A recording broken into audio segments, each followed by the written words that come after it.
What's up, world? It's your man Deezy on Deezy's TV. We here at Ernie November's with the owner, Keith. Keith, what's up, man? How you doing, man? I'm doing all right, man. Nice to meet you again. Yeah, See nice you to meet you again. So, got a couple questions for you. First off, tell me a little bit about how you got the name Ernie November's. Well, one of the former investors was a poet, and when the guys in the beginning were sitting around getting high, they wanted to come up with a cool name. Instead of calling it Steve's Records or Dave's Records, they wanted to call it something cool. So one of the former investors was a poet, and that was his pen name. So they decided one night to call it Ernie November and kind of went from there. And this was actually back in 1982. So the establishment came about in 1982? Yeah, we've been in the Cheyenne location since 1996. Our main store is in Sioux Falls, South Dakota. They got two there. We've got one in Rapid City and one in Billings. And how could you not love a store that started with people smoking some good shit? All right, man. What all do you have here, man? I see a lot of different things on the wall and a lot of different CDs, man. I see a lot of stuff. Explain to me a couple things that you have that you're maybe your #1 seller here. Well, I mean, obviously, primarily it's a record store, and unfortunately, we're a dying breed in America. It's kind of a lost art form, in my opinion. I mean, just going into a record store blindly and looking for some new music, to me, is just kind of lost with downloading. Buying tangible music, I think, is lost with downloading, and the click of a button just kind of cheapens music, but yeah, that's just my personal really opinion. Does. But starting back in 1982, like I said, it was a music store only. And as the times have changed, we've had to make up for lost sales with other stuff, such as incense, t-shirts, posters, jewelry, clothing. I mean, there's just tons of different stuff that we offer here for any kind of music fan or any kind of counterculture person.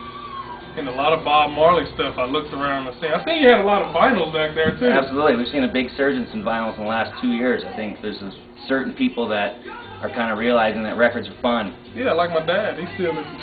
I still buy records. He still listens to records. So. It's not just for old people. But okay. Tell me a little bit about what Ernie November does for the community here. For what we do in the community, the way I look at it is that we're the absolute counterculture store in our town. Everyone seems to think Cheyenne, Wyoming, total cowboys, total country kind of culture, and to me, if you dig in and you're actually here for more than a day, you're going to realize there's a lot of rock and roll fans in town, and a lot of heavy metal fans in town, and a lot of rap fans in town. Yeah. To me, I think the country music thing is more for the tourists and the old ranch money, which doesn't make up the majority of people that live here.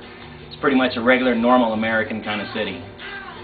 And I think that's kind of how we've survived for 15 years, is that we really have absolutely nothing to do with country or the Western lifestyle, I guess.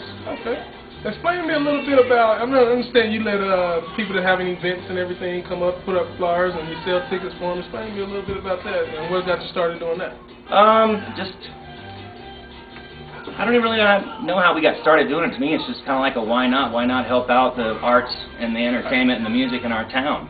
I mean, we don't take any money from the promoters. We don't take any money from the ticket buyer. To me, I just want the foot traffic. I want people to come in and check out what we have to offer.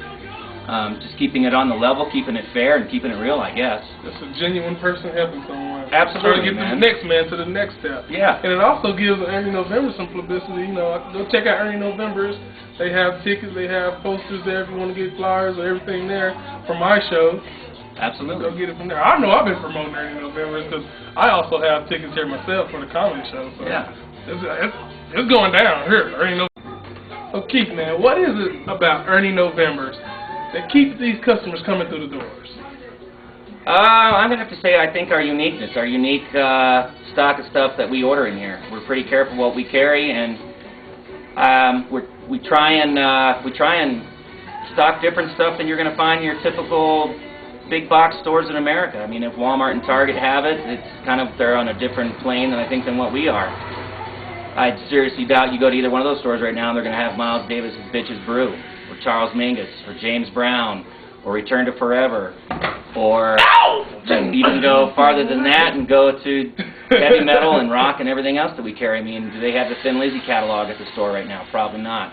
Do they have the Black Sabbath catalog at the store? Probably not. So I kind of more thrive on stocking more unique and deeper cuts, but timeless stuff, like timeless music. To me, that's the stuff that can, it's just last forever, you know. Thin Lizzy was out 40 years ago, but yet it's still just as good, as is James Brown, as is Miles Davis, everything else. Still jamming. Absolutely. So we try and stock better quality records, I guess, like that can stand the test of time instead of the flavor of the week, because to me the flavor of the week could be gone tomorrow, it could be gone in a month, I mean, who knows. So we try and get more of the deep catalog, and we also, I have a pretty good return on folks that are special ordering stuff. We do 2 orders a week with my supplier, and I've got people that bring me lists every week of stuff that they're looking for, because they actually want to support a record store in town instead of going on the computer or going to Amazon and just hassle-free calling me, and I get it in for them, and they're waiting here on Payday Friday to pick up their stack of stuff. So we do that all the time. You can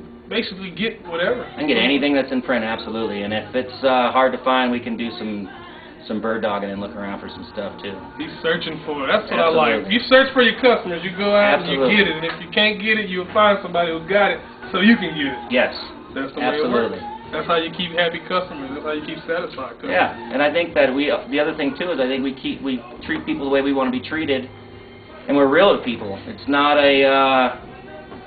so stiff, kind of like I don't know, like the big box stores again are just kind of stiff and fake, and they just want your money, and it's all just kind of cheap. I don't know. I think that people that shop in here, if I get to know you after a couple of times in here, I recognize you, and you know, it's a little bit more of a real conversation, and you're treated with a little bit more respect than if you go to some faceless corporation. And I already feel like family in here, man. There we go. I feel like family in here.